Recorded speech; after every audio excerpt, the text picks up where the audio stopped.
Hi students, welcome to your new class. ഇന്നത്തെ ക്ലാസ്സിൽ നമ്മൾ ഡിസ്കസ് ചെയ്യാൻ പോകുന്ന ടോപ്പിക് എന്ന് പറയുന്നത് ഇന്ന് നടന്ന ബിസിനസ് എക്കണോമിക്സിൻ്റെ ക്വസ്റ്റ്യൻ പേപ്പർ റിവ്യൂ ആണ്. എക്സാം വളരെ ഈസി ആയിരുന്നു. എല്ലാവരും നല്ല രീതിയിൽ എഴുതിയിട്ടുണ്ടാവുമെന്ന് വിചാരിക്കുന്നു. ഒക്കെ ഒന്ന് താഴെ കമൻറ്റ് ചെയ്യുക കേട്ടോ.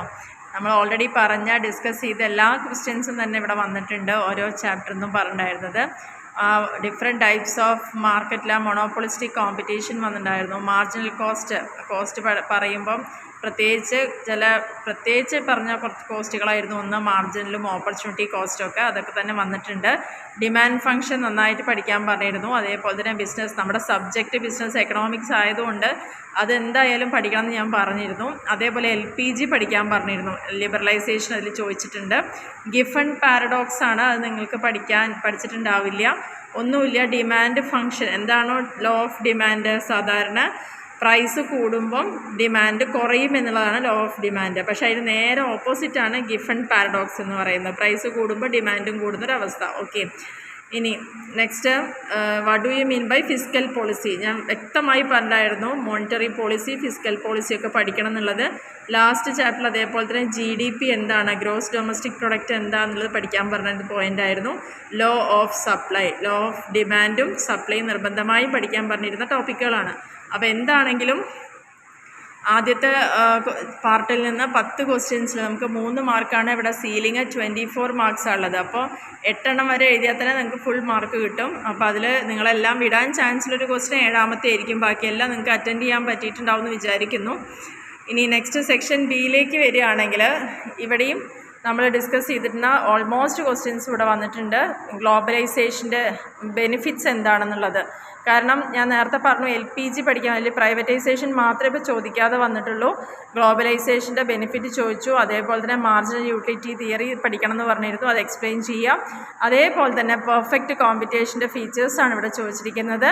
ഡിമാൻഡ് ഫോർകാസ്റ്റിംഗ് വളരെ വളരെ ഇമ്പോർട്ടൻ്റ് ആണെന്ന് പറഞ്ഞിരുന്നു. അതിൻ്റെ ഇമ്പോർട്ടൻസ് എന്താണെന്നാണ് ചോദിച്ചിരിക്കുന്നത്. അതേപോലെ തന്നെ പറഞ്ഞൊരു ടോപ്പിക്കായിരുന്നു economies of സ്കെയിലും ഡിസെക്കണോമിക്സും.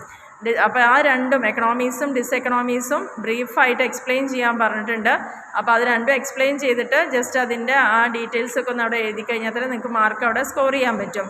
What are the factors determining supply of A commodity. അപ്പോൾ കമ്മോഡിറ്റിയുടെ സപ്ലൈനെ ഡിറ്റർമിൻ ചെയ്യുന്ന ഫാക്ടേഴ്സ്, ഡിമാൻഡിൻ്റെ ഡിറ്റർമിൻ ചെയ്യുന്ന ഫാക്ടേഴ്സും സപ്ലൈയുടെയും പഠിക്കാൻ പറഞ്ഞിട്ടുണ്ടായിരുന്നു.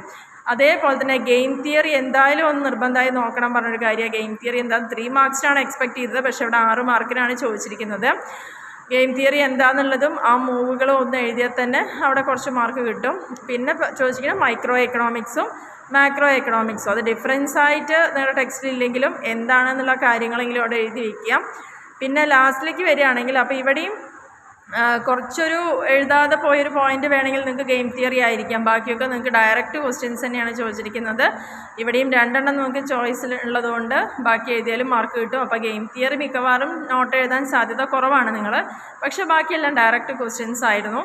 മാക്രോ എക്കണോമിക്സ് ആണെങ്കിലും മൈക്രോ എക്കണോമിക്സ് ആണെങ്കിലും ആ ഫാക്ടേഴ്സെങ്കിലും അറ്റ്ലീസ്റ്റ് ഒന്ന് എഴുതി വയ്ക്കുക.